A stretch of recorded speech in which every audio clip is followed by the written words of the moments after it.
What? You don't think I can add or do fucking math? Yeah, when I met Bobby, uh, he was around my age. He was younger, and then he was older than me too.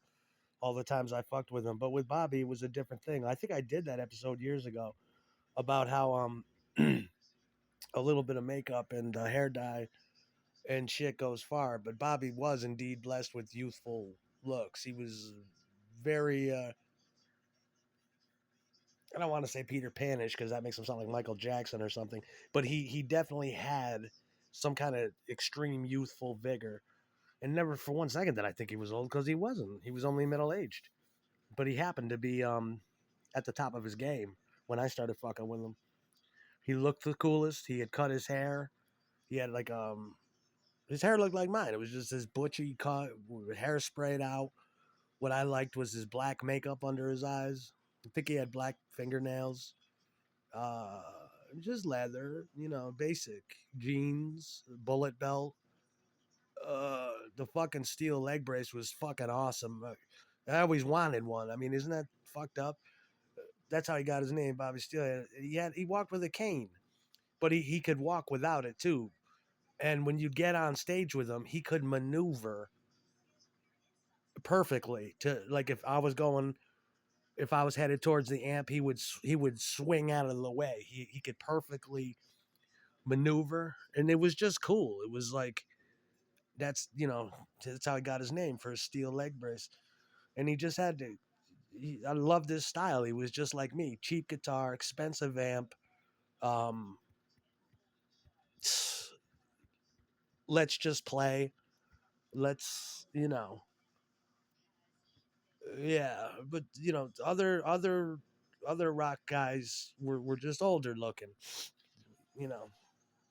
But I look like I look like I got that same youth that Bobby had. It's just that rock and roll youth, you know.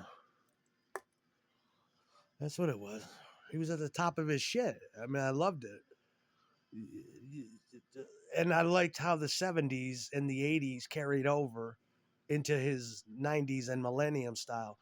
The first time we were ever in a room together was in the green room, which is in the basement at CBGB's. I'm down there. If I told you the whole story, it was a bad day. But it was great because he walked in and he had a double guitar case, which is kind of a Misfits thing to do.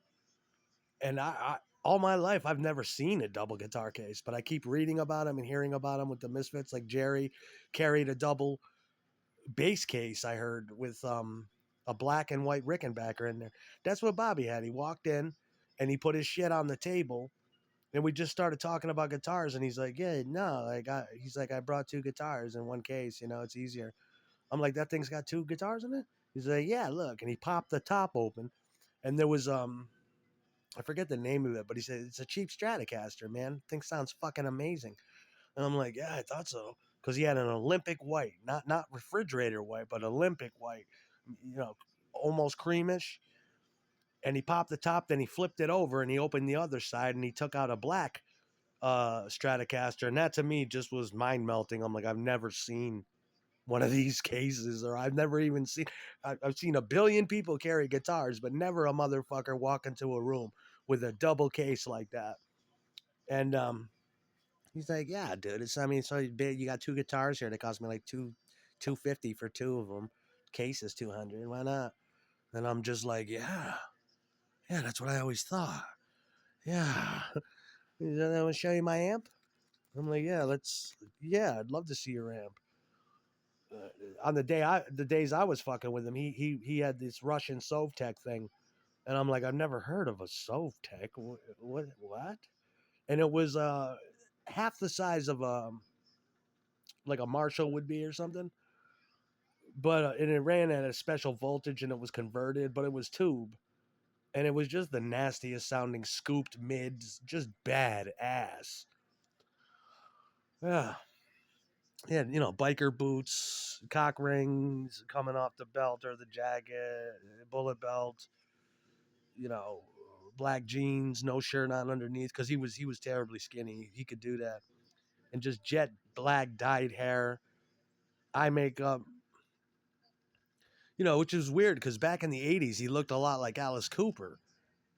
But in the 90s and in the millennium, he looked young and he was starting to write some really great shit.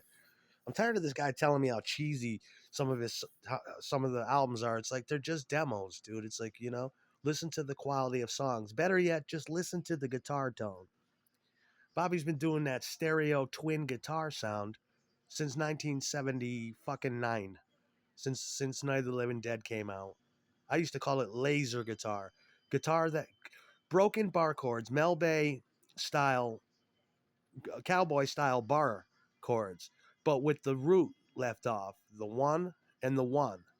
That means on both E strings, the root is left off. And in the A position, it's the same thing. And he played that and he does it all in the first position.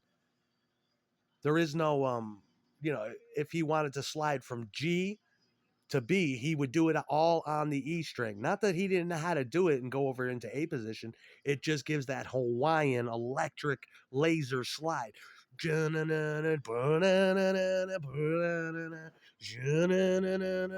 you're like, wow. Bobby would implement, things into the chorus of Night of the Living Dead. This ain't no living. That's minor chord. Dun, dun, dun, dun, minor third, major third, minor third, resolve on the. Dun, dun, dun, dun, dun, dun, dun. The Ramones weren't doing that. That's like when the Beatles first did "I Got Arms That Long to Hold You," you're like, what is that? A minor seventh chord? Where'd that come from? This is supposed to be pop music, and it just I've got arms. It's just amazing. It's amazing. And the shit would be in stereo. And yeah. No, it was great. And that's what he was doing. And I would always be watching.